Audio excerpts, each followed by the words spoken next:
अनंग मंजरी व मणिवर्मा की कथा। विक्रम वेताल की 21वीं कथा। राजा विक्रमादित्य फिर उसी शिशंपा वृक्ष के निकट पहुंचा।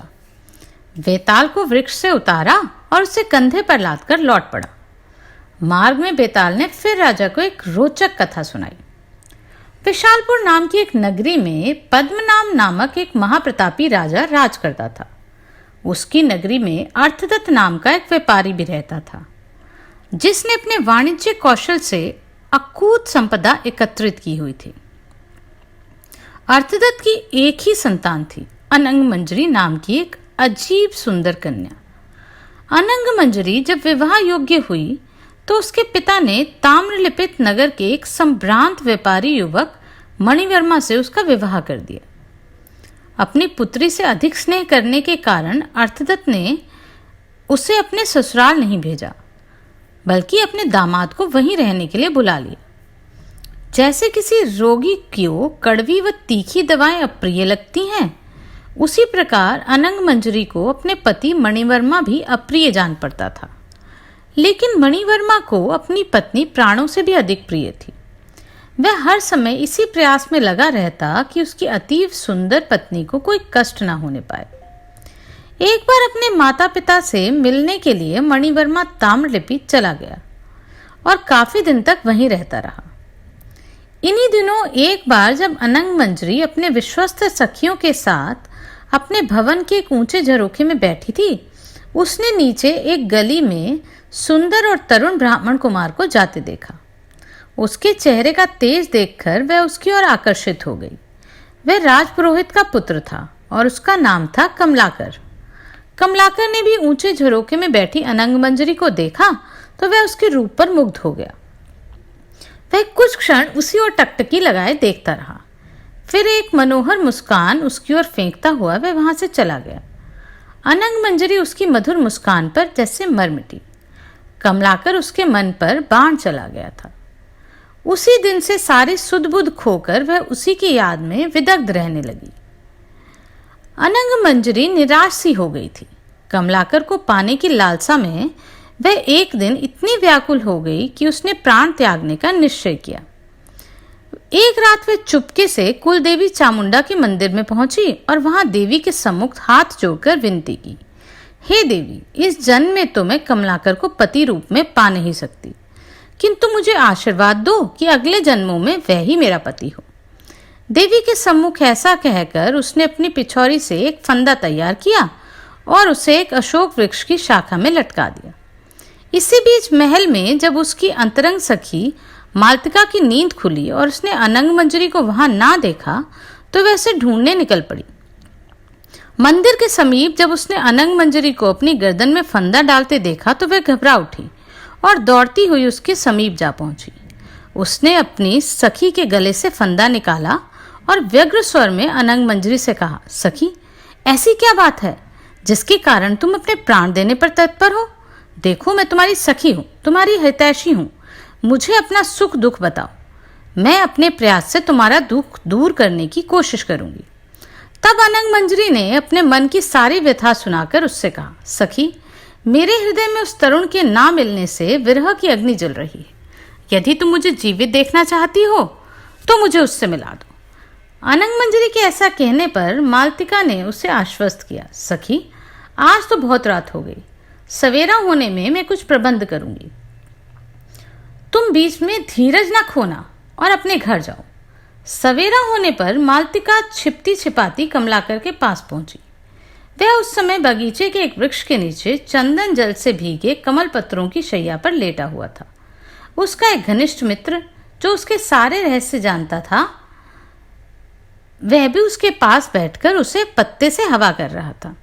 यह दृश्य देखकर मालतिका ने सोचा कि क्या मेरी सखी अनंग मंजरी के विरह में ही इसकी यह दशा हुई है। उसी समय कमलाकर के उस मित्र ने कहा, मित्र, जरा देर तुम इस सुहावने बगीचे को देखकर अपना जी बहलाओ और अपने हृदय में जलती हुई विरह वेदना की आग को ठंडा करने की कोशिश करो, मैं अभी आता हूं। ऐसा कहकर उसका मित्र जाने के लिए उद्यत हुआ, लेकिन कमलाकर ने उसे रोक के कहा, मित्र, कैसे बहलाऊं अपने मन को? उस व्यापारी की कन्या ने मेरे मन को चुरा लिया है। मेरे सूने हृदय को अब और किसी तरह से भी सांत्वना नहीं मिलती।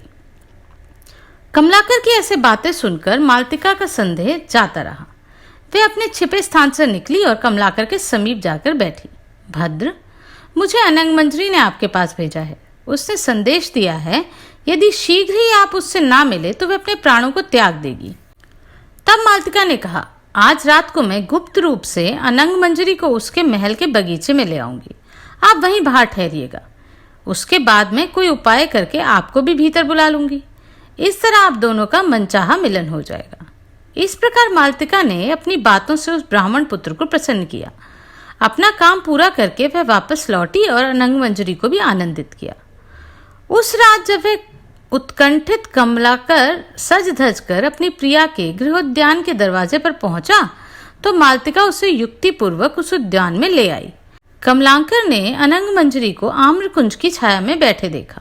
अनंग मंजरी ने जैसे ही कमलाकर को देखा, अत्यधिक प्रसन्नता के कारण उसकी सांसें रुक गई और प्राण जाते रहे। वायु से छिन्न लता के समान वे धरती पर गिर पड़ी। आह, प्रेम का पथ भी निराला है, जिसका परिणाम सदा दुखदायी ही होता है। यह आकस्मिक और भयावह वज्रपात देखकर हाय हाय ये क्या हो गया कहता हुआ कमलाकर भी मूर्छित होकर गिर पड़ा। कुछ क्षणों बाद जब उसे चेतना आई तब उसने अपनी प्रिया को गोद में लिया और अनेक प्रकार से विलाप करने लगा।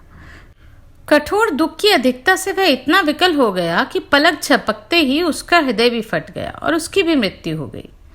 सवेरा होने पर बगीचे के रखवालों से सारा समाचार सुनकर उन दोनों के परिवार के लोग लज्जा, आश्चर्य, दुख और मोह से विकल होते हुए वहां पहुंचे। खेत से मस्तक झुकाए दोनों पक्ष के लोग कुछ देर तक दुविधा में पड़े रहे। अब क्या किया जाए? सच है, बुरी स्त्रियों को कुल बिगाड़ने वाली और संतापदायक ही कहते हैं। इसी बीच उसका पति मणिवर्मा अनंग मंजरी के लिए उत्कंठित ताम्रलिपित से लौट आया। पत्नी को याद करता हुआ वह भी बगीचे में जा पहुंचा। वहां उसने अपनी स्त्री को परपुरुष के निकट मरी हुई देखा। फिर भी उस पर अत्यंत अनुराग होने के कारण हृदय में शोक की अग्नि जल उठी। उसने भी वहीं पर अपने प्राण त्याग दिए। तत्पश्चात वहां इकट्ठा हुए लोगों को चीख पुकार सुनकर नगर के सभी लोगों को सारा वृतांत मालूम हो गया और वे विस्मित होते हुए वहां आ पहुंचे। अनंग मंजरी के पिता ने चामुंडा देवी का जो मंदिर बनवाया था वह निकट ही था। यह दृश्य देखकर गणों ने देवी से निवेदन किया, हे देवी, अर्थदत्त ने ही यहाँ आपकी प्रतिष्ठा की है। यह व्यापारी सदा से ही आपका भक्त रहा है, अतः इस दुख के समय उस पर दया करें।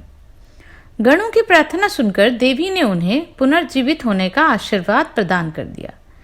देवी की कृपा से वे तीनों इस प्रकार जीवित हो उठे मानो सोते से जग पड़े हों।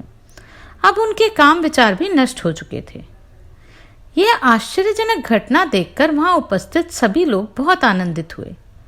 कमलाकर लज्जा से मस्तक झुकाकर अपने घर चला गया।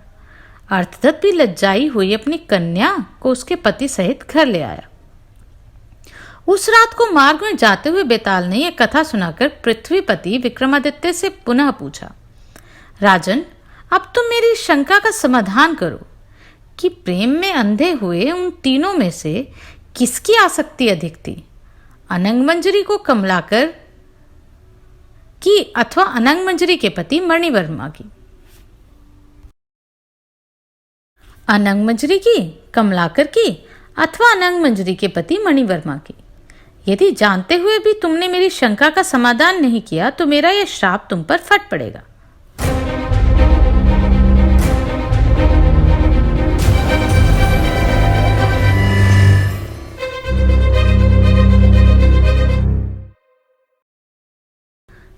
बेताल की बात सुनकर राजा ने उत्तर दिया, हे बेताल, मुझे तो इन तीनों में मणिवर्मा ही अधिक मोहांध जान पड़ता है।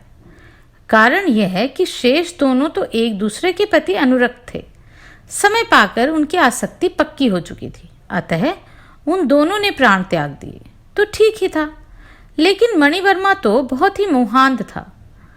उसको तो परपुरुष के प्रति आसक्त अपनी पत्नी पर क्रोध करना चाहिए था, लेकिन ऐसा ना करके उसकी प्रीति के कारण शोक से उसने अपने प्राण ही त्याग दिए। अतः सबसे ज्यादा मोहांध वही हुआ। उसी की आसक्ति सबसे अधिक थी। राजा का उत्तर बिल्कुल सटीक था, अतः वेताल संतुष्ट हो गया।